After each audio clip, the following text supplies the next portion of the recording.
berlalu di tengah kita untuk kita ngaji bareng-bareng dalam rangka memperingati hari besar kelahiran Rasulullah Muhammad SAW. Sejarah juga mencatat ini juga termasuk hari ke wafatnya beliau. Karena itu selaku umat Muslim kita semestinya untuk meneladani Rasulullah Muhammad SAW. Marilah acara ini kita buka bersama-sama dengan bacaan basmalah bersama-sama. Bismillahirrahmanirrahim. Bapak Ibu jamaah rahimahullah, Al-Quran itu teks, ya. Al-Quran itu omong-omong. Tapi Al-Quran itu menjadi konteks, menjadi kenyataan itu dalam diri Nabi Muhammad.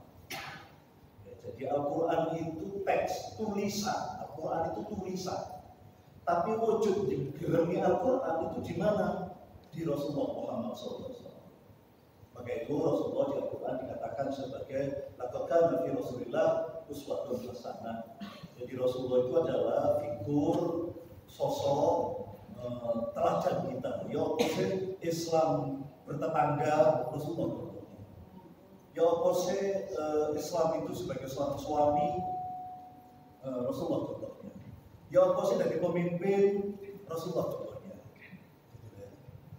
Nah hari ini kita memperingati itu dengan tema judul yang diberikan oleh Gus Mujad sendiri, yaitu meneladani Nabi Muhammad SAW di tengah krisis keteladanan bangsa. Ini judul dari Gus Mujad itu. Tapi saya rasa judul ini tepat sekali. Pertama, baru bulan kemarin kita merayakan 17 Agustus, hari kemerdekaan negara yang kita cintai ini, yang ke-80. Turun ambulan TET memperingatan itu, ya belum ditutup bulan Agustus, ono demo. Mengerikan demonya. Gitu ya. Ya sisi lain ya. Tapi di grup di YouTube kita, ya, nggak jauh dari negara kita di Nepal, ya, lebih ngeri mana? Perdana Menteri bujuni Perdana Menteri dibakar kulit, betul. Terus Menteri Keuangan dikejar-kejar koyo maling, numpuk terus sampai nosok lagi kali.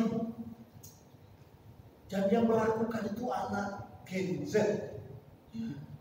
Jadi ini dunia sedang berubah. Nah, kalau dunia berubah ini tidak ada contoh nih, tidak ada teladan nih, rumah tangga kalau bapak yang sudah teladan, bubar rumah tangga. Bangsa negara yang diteladani sudah kayak petang.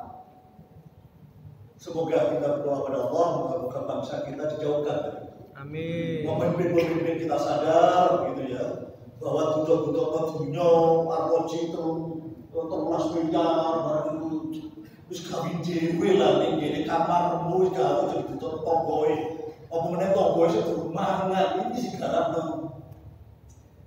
Tapi kita berbangga ya, karena kita punya Bung Karno, punya Bung Hatta, punya para pahlawan kita itu justru tidak pernah bertindak semacam itu, hidup dalam kebiasaan.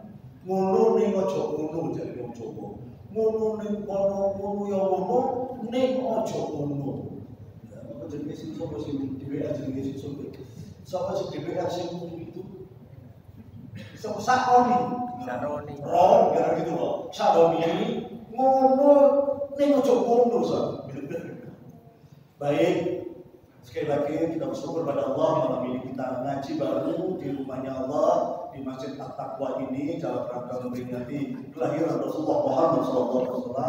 Teladan kita Rasulullah, Nabi kita semua, panutan kita semua, supaya kita akan menjadi pribadi baru, pribadi yang penuh dengan keteladanan. Seorang bapak bisa menjadi teladan bagi istri dan anak-anaknya, seorang anak bisa menjadi teladan bagi adik-adik dan kakak-kakaknya, dan sebagainya.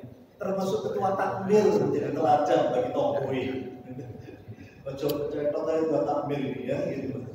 Ini sebagai pengantar sekali lagi, dan semoga Allah senantiasa meridhoi hidup kita diberi kesehatan, diberi kewarasan, dan diberi keteguhan iman di dalam kehidupan yang semakin berubah dan keras ini. Sekali lagi terima kasih atas ramu panjenengan. Habis ngaji mungkin nanti sudah disiapkan hidangan, semoga berkenan. Dan Gus Mujahid, inilah dulu-dulu kita di Gayung Kebon Sari Joko, dan ada anak muda, anak-anak ini yang menjadi sekolah takfir di belakang. Mungkin inilah yang akan menjaga Al-Quran di negeri ini. Jadi ya, terus jadi pejabat, jadi guru, jadi pengusaha, utama, jodoh, cuma tukang ngaji kok. Demikianlah saya secara khusus atas nama takbir mengucapkan terima kasih yang besarnya pada panjenengan sedanten, wabil khusus pada Gus Mujahid ini menyisihkan waktu untuk membersamai kita mencari ridhonya Allah dengan mengaji bareng-bareng dalam rangka sekali lagi Maulid Nabi Muhammad SAW. Bagus. Allahumma shalli ala Muhammad. Allahumma shalli alaihi.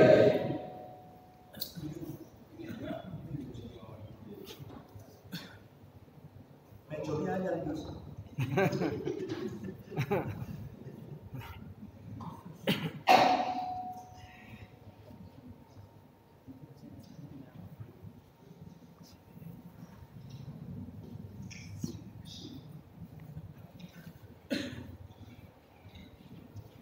Assalamualaikum warahmatullahi wabarakatuh. Waalaikumsalam warahmatullahi wabarakatuh. Bismillahirrahmanirrahim. Alhamdulillahirabbil alamin. Wassalatu wassalamu ala asyrafil anbiya wal mursalin Sayyidina Muhammadin wa ala alihi wa sahbihi ajma'in. Amma ba'du. Yang saya hormati, ini Kanda Bapak Ismail Nahu. Beliau ini senior saya kalau di kampus UIN Sunan Ampel Surabaya, sekaligus ketua takmir. Ibu bapak semuanya, para jemaah Masjid At-Taqwa Gayung Kebon Sari, semuanya yang saya hormati, saya berdoa semoga pertemuan ini menjadi perantara nanti di surga kita bersama-sama. Amin amin ya rabbal alamin. Saya akan menggunakan metode ceramah saya malam ini dengan metode ikan sepat, ikan gabus, lebih cepat, lebih bagus. Saya menghindari ikan kakap, ikan lele, banyak cakap bertele-tele. Sedikit semoga manfaatnya. Hari ini alhamdulillah kita ditakdir baik, kumpul-kumpul di masjid ini dalam kondisi tenang. Pak Ismail tadi sudah mengatakan 2 minggu yang lalu Indonesia ini mencekam. Ada penjarahan, ya, ada pembakaran kantor-kantor publik yang sempat mengkhawatirkan. Tadi juga disinggung oleh Pak Ismail, di Nepal ternyata lebih parah lagi. Situasi ini kontras dengan kondisi baginda Nabi Muhammad SAW ketika wafat. Karena hari ini kita memperingati lahir dan wafatnya Rasulullah. Jadi Rasulullah itu lahir hari Senin tanggal 12 Rabiul Awal, wafat juga hari Senin tanggal 12 Rabiul Awal. Ini istimewa ini. Jadi lahir dan wafatnya itu sama. Kalau orang Gayung Kebon Sari ini kan lahir Senin mati Kemis. Ada yang lahir Kemis matinya Minggu, nggak sama. Rasulullah ini sama tadi disampaikan. ketika Rasulullah wafat itu ditangisi sampai Umar bin Khattab itu sampai hampir kehilangan akal sehat, sehingga dia sempat ngomong, siapa yang bilang Muhammad mati akan saya tebas kepalanya dengan pedang ini. Saking cintanya, ya, ditangisi saking cintanya sampai seperti itu, sampai kehilangan akal sehat,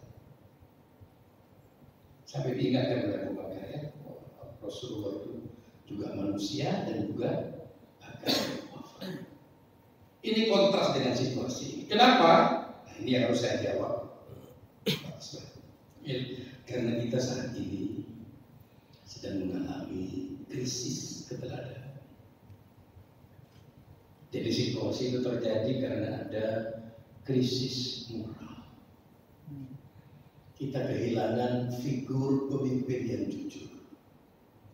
Kita kehilangan figur pemimpin yang amanah.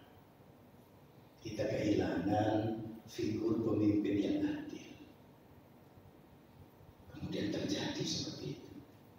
Oleh karena itu, melalui forum ini saya ingin mengajak, mari untuk penyelamatan bangsa ini kita jadikan Rasulullah ini sebagai role model untuk penyelamatan bangsa.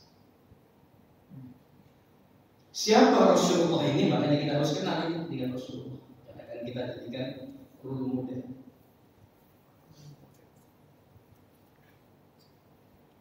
Di bulan ini lahir manusia besar, manusia agung, manusia yang tidak ada tanding di jagat raya. Itulah baginda Nabi Muhammad SAW. Jangankan manusia, Allah memberikan sanjungan yang luar biasa. Wa innaka la'ala khuluqin 'azim. Dalam diri Nabi Muhammad kata Allah ada akhlak yang sangat mempesona dan sangat menakjubkan.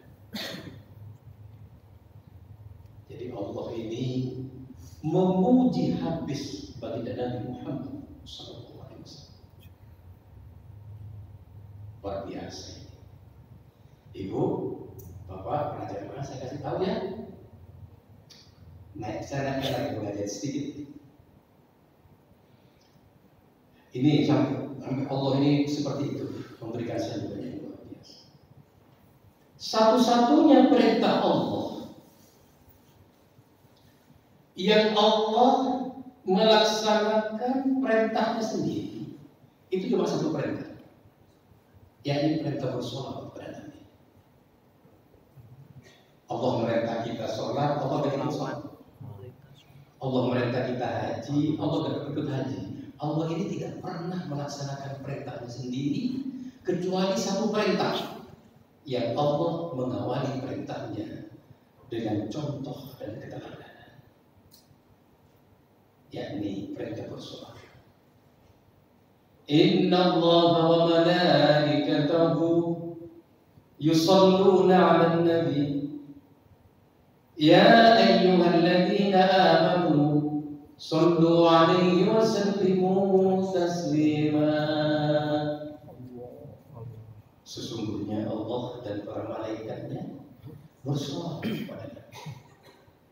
Setelah Allah dan para malaikatnya ini bersolawat, Allah kemudian perintah kita untuk bersolawat.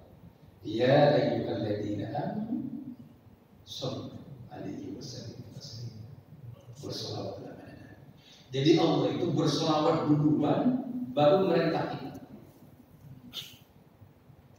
Luar biasa ini manusia satu. Ibu, bapak, semua yang hadir ini pengen masuk surga kan? Ya. Ternyata orang masuk surga itu syaratnya cuma satu, cinta Nabi. Dibuka ya di surah Ali Imran ayat 31. Qul in kuntum tuhibbuna Allah fattabi'uni yuhibbukumullah wa yaghfir lakum Wallahu ghafurur rahim.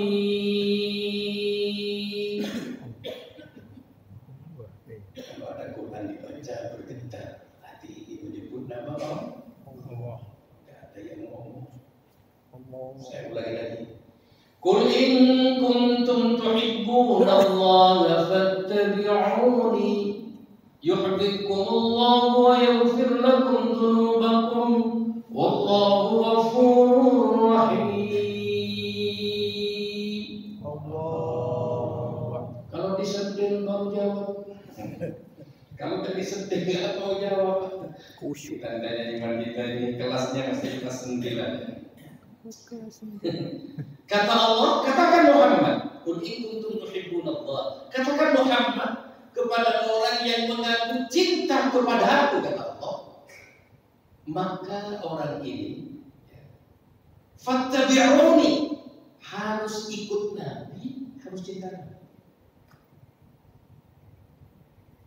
Kalau ada orang yang mengaku cinta kepada Allah dan ikut Nabi, cinta kepada Nabi, maka kata Allah, saya cinta kepada orang ini dan saya mengampuni dosanya. Jadi kalau ada orang ngaku cinta kepada Allah, nggak cinta Nabi, Allah nggak cinta pada orang ini dan Allah tidak mengampuni dosanya. Orang Yahudi itu percaya kepada Allah, Yahudi, tapi tidak mau mempercayai Muhammad sebagai utusan. Kita ini umat Islam percaya Allah dan Nabi Muhammad utusan kita. Saya lanjutkan lagi, ya Pak ya, Ibu lanjut Bu. Terus itu pengajian? Terus. Kuat 2 jam. Wah. Insya Allah kuat. Ibu-ibu ini kan berjuang. Kuat 2 jam kuat di atas ya. Ibu, Bapak, Allah itu bersolawat sama malaikatnya cuma kepada 2 orang. Pertama, Allah itu bersolawat kepada baginda Nabi Muhammad sallallahu alaihi wasallam. Kalau Allah bersolawat kepada baginda Nabi Muhammad, saya kira maklum, saya kira wajar karena beliau itu manusia luar biasa. Jangankan kawan, lawan menghargai Nabi. Michael Hart, bapak orientalis dari Amerika, setelah mengadakan penelitian bertahun-tahun di antara 100 tokoh pemimpin yang paling berpengaruh di dunia ini, hasil penelitiannya, Michael Hart ini bukan orang Islam ini, dia meletakkan Nabi Muhammad di ranking yang pertama. Orang paling berpengaruh, orang paling hebat. Yang kedua, dia taruh Isaac Newton. Yang ketiga, dia taruh Albert Einstein. Yang keempat, dia taruh Isa Al-Masih. Banyak tokoh yang lain juga masuk di dalamnya, seperti Umar bin Khattab masuk di dalam. Dalai Lama, tokoh dari Cina juga masuk. Bapak nasionalis dari India yang bernama Mahatma Gandhi juga masuk. Yang sampai mati Mahatma Gandhi itu tetap beragama Hindu. Ternyata setelah mati tertulis dalam buku agendanya, Muhammad is the greatest person ever known in the world. Muhammad manusia besar, tidak ada tandingnya. Ini maksudnya. Kalau Allah bersolawat kepada kita, saya kira maklum. Tapi yang luar biasa, kalau Allah dan malaikatnya ini bersolawat kepada jamaah masjid taqwa. Ini luar biasa. Pengen disolawati sama Allah, ya? Ya Pak ya? Pengen ya? Allah berfirman dalam Al-Quran, Ya ayyuhalladzina amanu dzkurullaha dzikran katsira wasabbihu bukratan wa asila.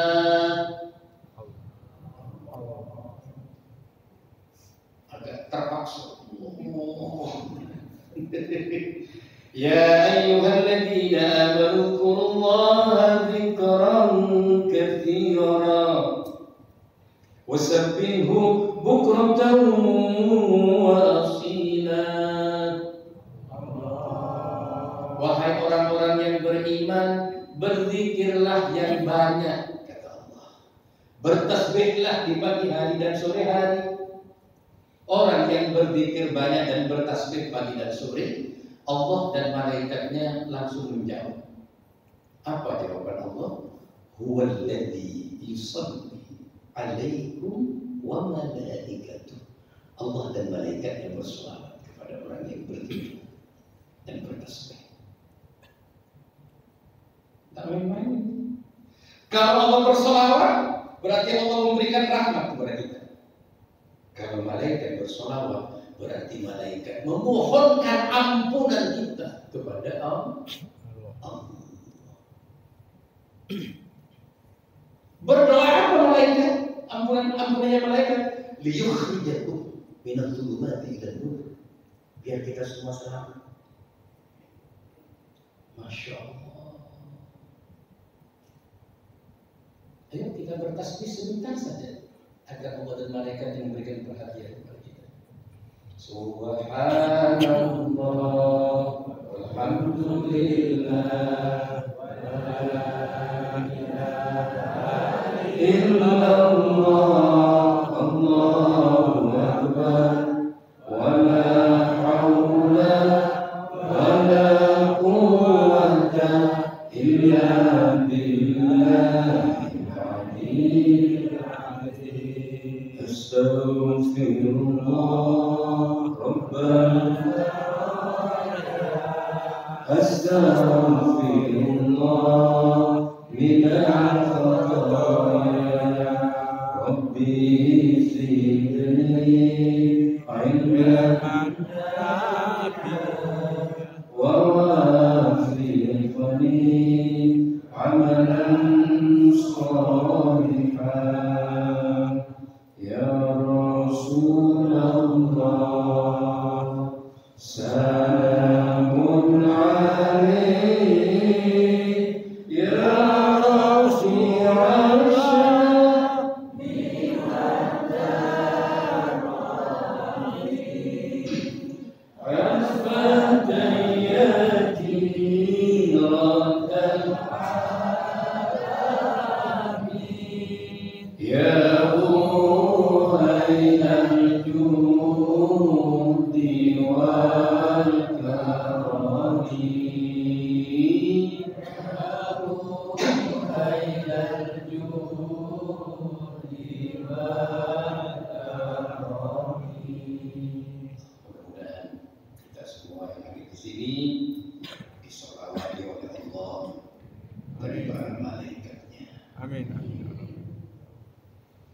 Apa sih rahasianya?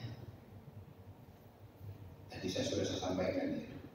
Rahasianya sampai Rasulullah ini menjadi orang yang istimewa. Kita bersyukur Bu menjadi umatnya Rasulullah. Ya Pak ya. Orang yang istimewa, Nabi yang paling sabar di antara para nabi yang lain. Ya. Sehingga dampak daripada kesabaran Rasulullah ini berdampak kepada kita. Sehingga nanti kita ini adalah umat Nabi yang masuk surga duluan dibandingkan dengan umat Nabi-Nabi yang lain. Ini dampak daripada kesabaran Rasul. Bu, tahu Nabi Nuh? Kenal Nabi Nuh ya? Ya Bu? Kenalnya di mana? Belum tahu ya? Nabi Nuh itu berdakwah lamanya 950 tahun. Yang ikut Nabi Nuh itu cuma 80 orang. Ini sudah sabarnya luar biasa. Jadi setiap 10 tahun itu cuma 1 orang punya anggota 1 orang. Ada yang sanggup ini. Jadi ketua partai maunya setiap 10 tahun cuma dapat 1. Nabi Nuh sabarnya luar biasa, tapi pada akhirnya habis kesabaran Nabi Nuh. Akhirnya Nabi Nuh berkata yang diabadikan dalam Al-Quran, berdoa. Apa kata Nabi Nuh dalam Al-Quran?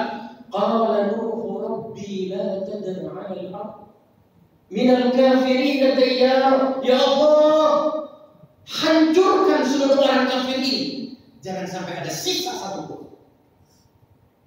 Saking namanya 950 dapat 80 orang. Masya Allah, dicaci maki lagi.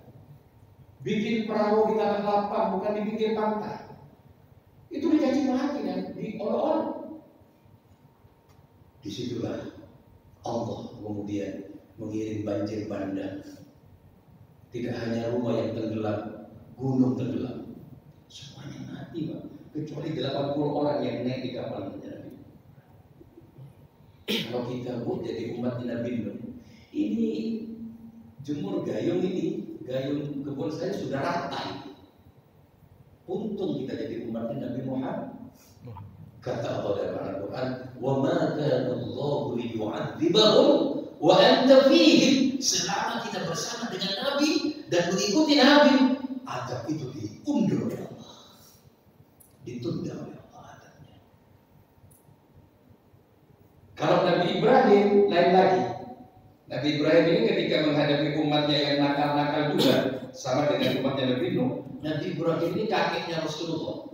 Itu tidak seperti Nabi Nuh, lebih halus. Nabi Ibrahim menghadapi umatnya yang nakal-nakal. Apa kata Nabi Ibrahim? Faman tabi'ani fa innahu minni wa man asani fa innaka ghafurur rahim. Kalau dia ikut aku, kata Nabi Ibrahim, dia adalah umatku. Kalau dia bangkang ke aku, tidak ikut aku, apa kata Nabi Ibrahim? Allah kan Maha Pengampun. Itu Ibrahim, kakeknya Rasul. Nabi Isa lain lagi. Nabi Isa ketika melihat umatnya yang nakal-nakal itu, apa kata Nabi Isa? In tu'adzibhum fa innahum 'ibadi wa in taghfir lahum fa innaka antal 'azizul hakim. Saya pasrah kepadamu ya Allah, umatku ini, terserah engkau, mau disiksa silakan, mau diampuni silakan. Tapi Nabi Muhammad dilempari batu wajahnya, potongan besi dilemparkan pada wajah Nabi, tai onta, tai kambing dilemparkan pada wajah Nabi, sampai wajah Nabi ini penuh dengan darah. Malaikat Jibril menawarkan jasanya, ya Rasulullah, tidak sepantasnya kau diperlakukan seperti ini. Izinkan saya untuk mengangkat seluruh bukit yang ada di Taif ini, akan saya lemparkan pada wajah orang-orang yang telah menyakitimu. Apa kata Nabi? Jangan malaikat. Kalau mereka tidak ikut aku, saya masih berharap anak keturunannya mau ikut aku. Dilempari batu, dilempari besi-besi tua, yang keluar dari lisan Nabi pemberian maaf dan doa. Masya Allah, luar biasa. Apa ini kata kuncinya? Kata saya tadi, negeri sedang mengalami krisis keteladanan, krisis moral, krisis ini, maka tidak ada jalan lain. Kata kuncinya adalah innama bu'ithu liutammima makarimal akhlak, karakter, akhlak. Kita sudah kehilangan akhlak, kita sudah kehilangan karakter.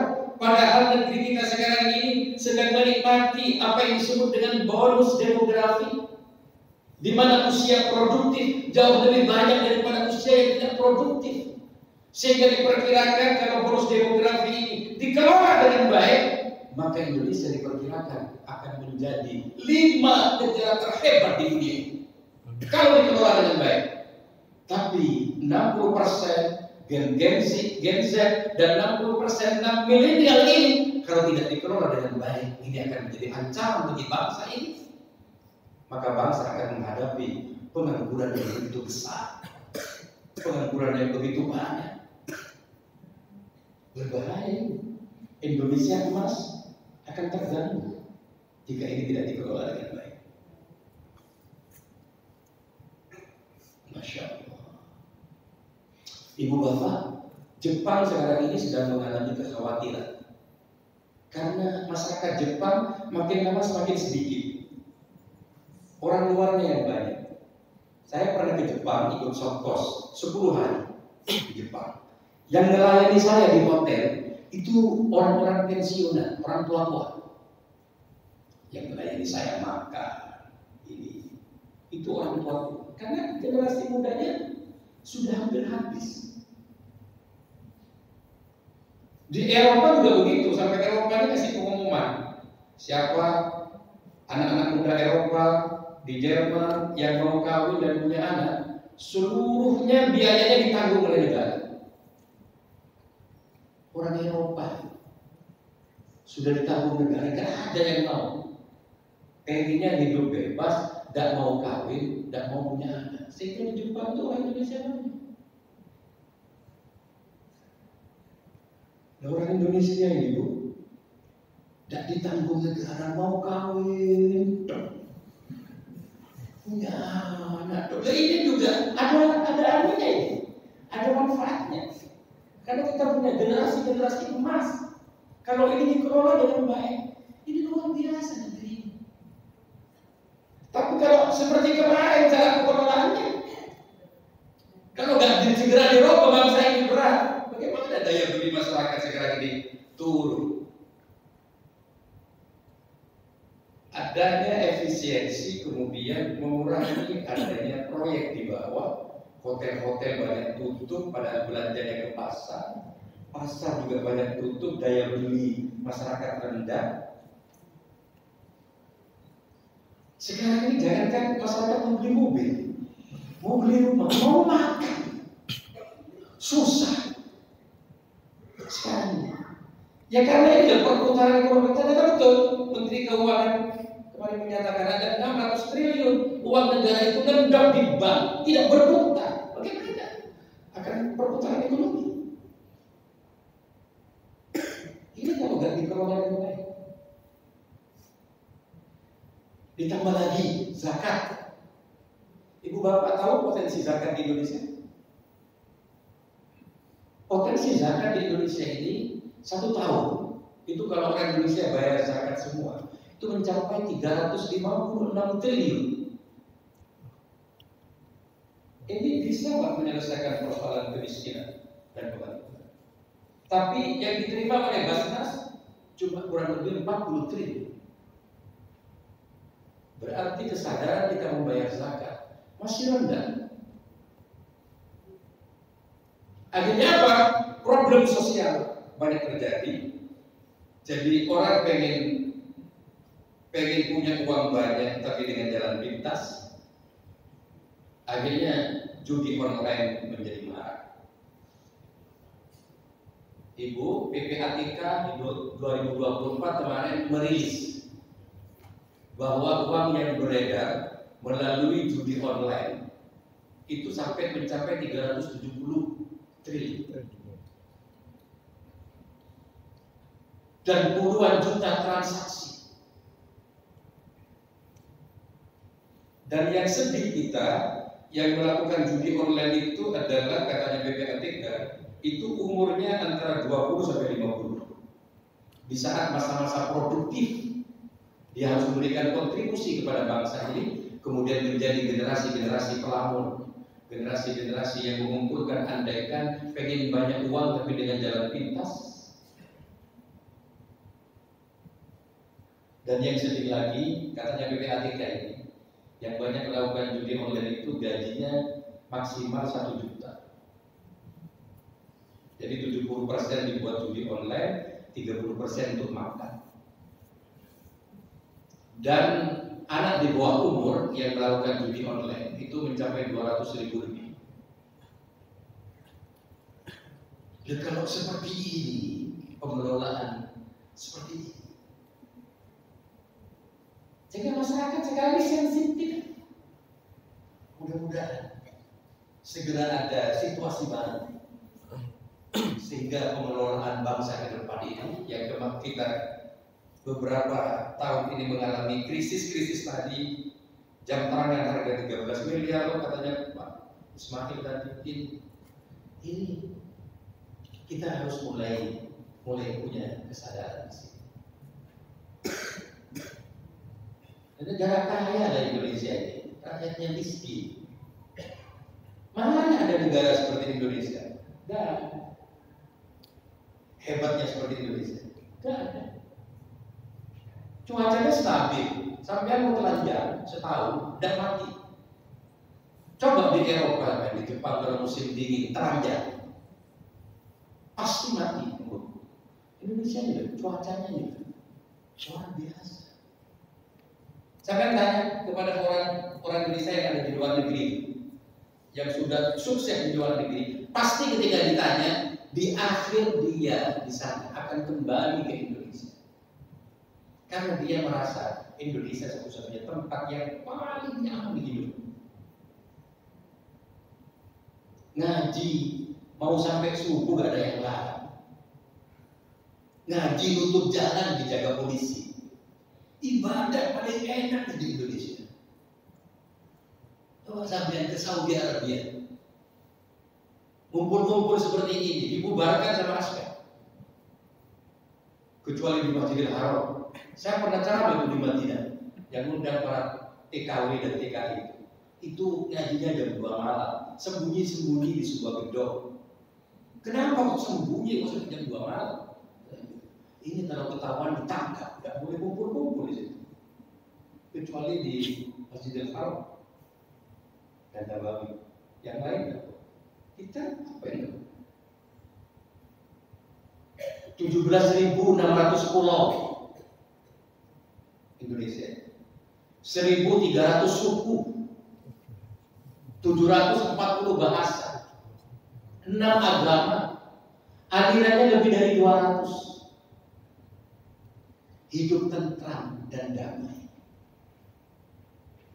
Di luar pulaunya satu, bahasanya satu, agamanya satu, peran saudara. Cuma karena beda mazhab. Cuma karena beda guru. Mesir itu tempatnya ulama, hampir duduk nampak Mesir. Indonesia, Masya Allah Indonesia, aman, damai.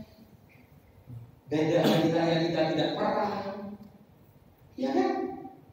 Masya Allah, di luar perang. Makanya, mari kita jaga, jangan sampai persatuan, ukhuwah, silaturahim ini terusik, jangan sampai terusik. Terlalu mahal harga yang mesti kita bayar. Kan kita senang sekarang kan? Duduk di sini, nggak khawatir ada peluru nyasar di masjid At-Taqwa ini. Tidak khawatir ada rudal, tenang kita, Masya Allah. Akhlak Nabi, seperti apa akhlak Nabi itu? Ini saya sampaikan satu saja, nggak lama-lama. Nabi itu pernah perjalanan, melakukan jalan-jalan dengan sahabat tercintanya Abu Bakar As-Siddiq. Dalam perjalanan Nabi itu karena jauh, Nabi itu kelaparan, kehausan. Kemudian di tengah jalan bertemu dengan anak muda yang bernama Abdullah bin Mas'ud, sedang mengembala kambing, ribuan kambing digembala. Didekati Rasulullah. Abdullah bin Mas'ud, kamu yang mengembala kambingnya? Iya. Boleh enggak? Kambingnya kan banyak. Boleh enggak saya minta sedikit air susu kambing ini untuk supaya saya gak haus? Abdullah bin Mas'ud ini kan orang yang jujur. Kemudian bilang, Muhammad, mohon maaf, kambing yang banyak ini bukan untuk diminta-minta. Ini miliknya, bukan milik saya, miliknya orang itu. Coba Nabi Muhammad datang ke orang itu. Padahal seandainya diambil, maka ketahuan saking banyaknya kambing. Akhirnya Nabi datang yang punya kambing. Pak, Bapak yang punya kambing ya? Iya. Boleh tidak saya minta air susu kambingnya? Dasar yang punya kambing ini medit, pelit. Katanya orang Madura itu kekek, brikeng. Nanti orang Madura itu buring dalam, jadi keren, kekek, pedih. Kemudian ngomong, Muhammad, kambing ini bukan untuk ini, tapi ini bisnis. Nabi nepuk dada, ya Allah, kok ada orang berpikir kayak gini. Kemudian tiba-tiba tidak sengaja Nabi melihat di dekat rumahnya orang ini ada kambing kurus, susunya kempes. Jelas tidak ada air susunya. Tapi Nabi ngetes, Pak, itu kambing kurus susunya kempes. Kalau saya minta yang itu boleh enggak? Nah, kalau yang itu silakan Bapak. Ada orang sini yang kayak gini. Nabi kemudian datang ke kambing yang kurus, susunya kempes itu dipegang Rasul. Apa yang terjadi? Mukjizat datang karena Nabi yang megang. Kambing kurus dipegang gemuk, susu kempes dipegang besar. Apa ada orang ini yang punya ilmu seperti ini? Kalau ada di sini punya ilmu seperti ini, saya siap jadi muridnya. Ini bukan susu, bukan kambing, ini bukan susu. Tidak tahu kalau kita pegang susu yang lain, ini maksudnya kambing. Ada mukjizat, kambing kurus dipegang gemuk, susunya kempes dipegang besar. Kemudian mengeluarkan air susu yang sangat banyak sampai dapat satu timba. Apa yang terjadi? Begitu dapat satu timba air susu, ternyata Rasulullah tidak langsung minum susu itu. Nabi mempersilahkan kepada Abdullah bin Mas'ud untuk minum terlebih dahulu. Baru yang kedua Abu Bakar As-Siddiq. Baru yang terakhir Rasulullah. Katanya Abdullah bin Mas'ud, kok ada manusia seperti ini? Kalau pemimpin bangsa ini seperti ini, menteri, ya, masya Allah, tentram itu. Itulah Rasulullah Muhammad SAW. Makanya orang itu masuk Islam, itu bahannya belum sempat membaca Al-Quran, belum sempat mengkaji Al-Quran, tapi karena melihat akhlak Rasulullah yang sangat mempesona dan sangat menakutkan. Sophie Petronin, seorang tokoh sosial anak dari Perancis, itu ditangkap di Afrika, di Mali, karena dicurigai sebagai mata-matanya Perancis untuk Afrika. Ditangkap, disandra 4 tahun. Emmanuel Macron, Perdana Menteri Perancis, melakukan lobby-lobby khusus ke Afrika Mali agar Sophie Petronin itu bisa keluar dari sandra. Akhirnya dari lobby-lobbynya Emmanuel Macron itu akhirnya berhasil. Sophie Petronin bisa dibawa pulang ke Perancis. Karena ini tokoh itu di bandara itu yang menyambut kedatangan Sophie Petronin itu banyak menteri-menteri, perdana menteri, semuanya pejabat-pejabat menyambut kedatangan. Ketika keluar dari pintu pesawat, dilihat baju daripada Sophie Petronin sudah berubah. Dia bikin baju panjang, baju yang dipakai sudah berjilbab. Dan di situ dia bilang kepada Emmanuel Macron, wahai Perdana Menteri, mulai hari ini saya sudah menjadi seorang muslimah, wanita muslim. Dan nama saya sudah bukan Sophie Petronin lagi. Nama saya Mariam Sophie Petronin. Sengaja Sophie Petronin tidak mendeklarasikan Islamnya ketika ada di Mali, di Afrika. Takut-takut ada kesan dia masuk Islam karena tekanan senjata tentara Mali. Dia sengaja mendeklarasikan Islamnya ketika menginjak kaki di Perancis. Ternyata Sophie Petronin mempunyai kegagaman yang luar biasa. Yang ada dalam otaknya Sophie Petronin itu ketika disandra, yang dalam otaknya dia akan diperlakukan yang kurang ajar. Karena yang ada di otaknya Sophie Petronin, Islam itu teroris, Islam itu pembunuh, Islam itu kasar. Tapi ternyata ketika Sophie Petronin disandra, diperlakukan dengan baik sama tentara Mali, dihormati harkat dan martabatnya. Disitulah dia kepincut kepada Islam. Ibu, Bapak, kita semua yang hadir ini adalah duta Islam. Kita semua yang hadir di sini adalah brand ambassador Islam. Mari kita menjadi Islam yang ramah, bukan Islam yang marah. Mari kita menjadi Islam yang merangkul, bukan memukul. Mari kita menjadi Islam yang mendidik, bukan yang menghakim. Karena disitulah banyak orang kepincu masuk Islam. Dan sekarang, Ibu, Bapak, jumlah umat Islam sekarang ini sudah mencapai 2 miliar lebih. Jadi pecinta Nabi ini semakin banyak. Dan diperkirakan di tahun 2050 nanti Islam akan menjadi agama terbesar di dunia ini. Dan sekarang yang banyak berlomba-lomba masuk Islam kan di negara-negara kafir seperti Amerika. Kalian kalau ke Amerika pergi ke mall, kalian akan melihat di Inggris orang pakai gamis, orang pakai itu sudah biasa. Kan kemarin wali kota New York baru terpilih seorang Muslim. Ini terus ini pecinta Rasulullah, pecinta Islam semakin banyak di negara-negara kafir. Luar biasa ini. Apa itu? Allah menerangkan kepada kita. Laqad ja'akum rasulun min anfusikum azizun 'alaihi ma 'anittum harisun 'alaikum bil mu'minina raufur rahim. Fa in tawallaw faqul hasbiyallahu la ilaha illa hu 'alaihi tawakkaltu wa huwa rabbul 'arsyil 'azim.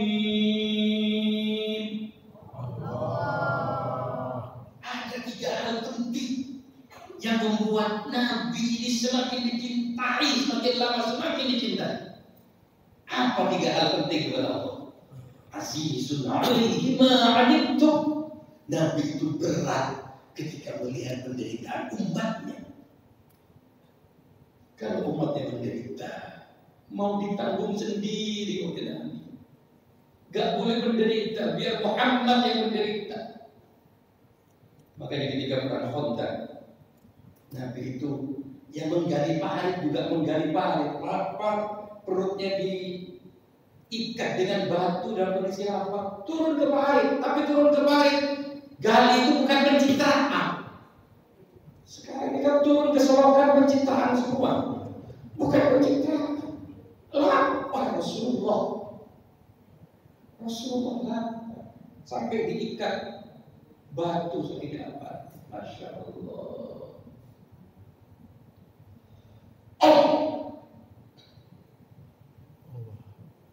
Masya Allah, luar biasa.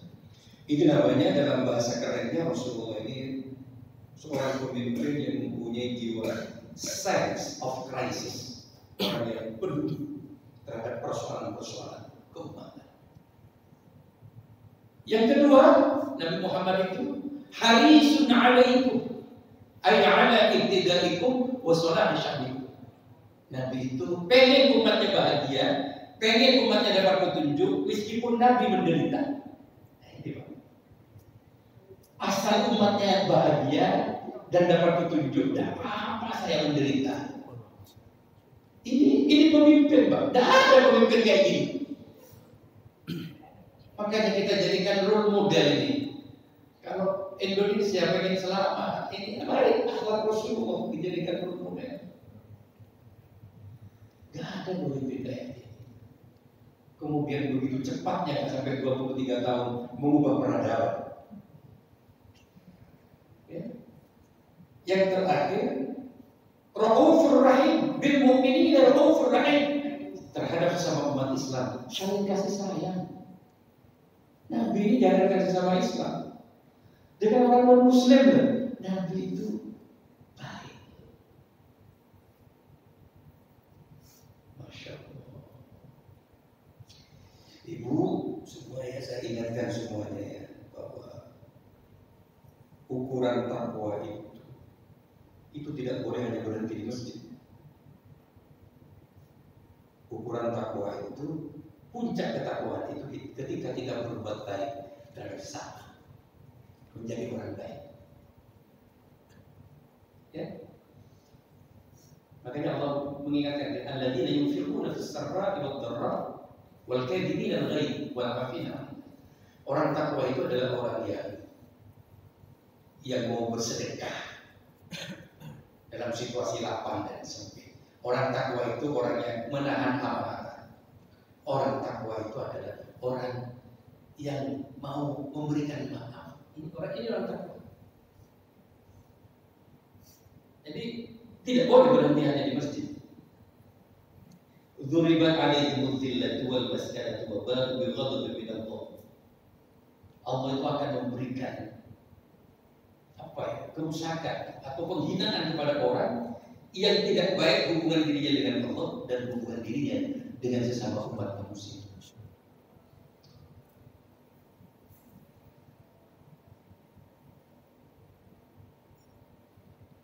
Makanya orang, jadi itu ya. 3 itulah sifat Nabi. Pertama, berat ketika melihat penderitaan umatnya.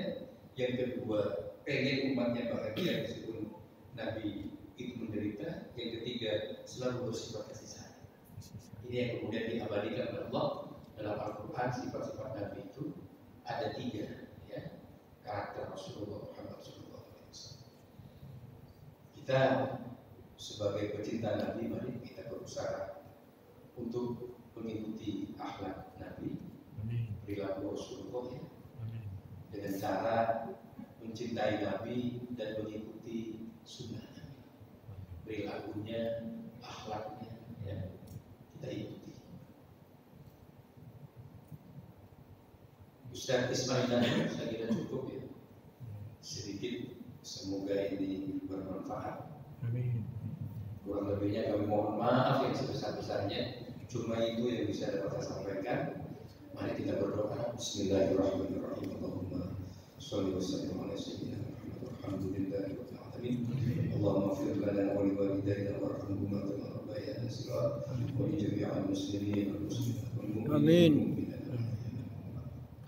Allahumma innaka 'afuwwun karim tuhibbul 'afwa. Amin ya Allah. Allahumma inna nas'aluka ridhaka wal jannah wa na'udzu bika min sakhatika. Rabbi adkhilni mudkhala sidqin wa amin. Waj'alni min ladunka sultanan nasir. Wa qul ja'al haqq wa zahaqal batil innal batila kana zahuqa. Rabbana atina fid dunya hasanah wa fil akhirati hasanah wa qina adhaban wa adkhilna al-jannata ma'a al-abrar ya aziz ya ghafar. Sallallahu alaihi sayyidina Muhammadin wa alihi wasallam. Walhamdulillahi rabbil alamin. Kurang lebihnya kami mohon maaf. Akhirnya Assalamualaikum warahmatullahi wabarakatuh. Waalaikumsalam warahmatullahi wabarakatuh.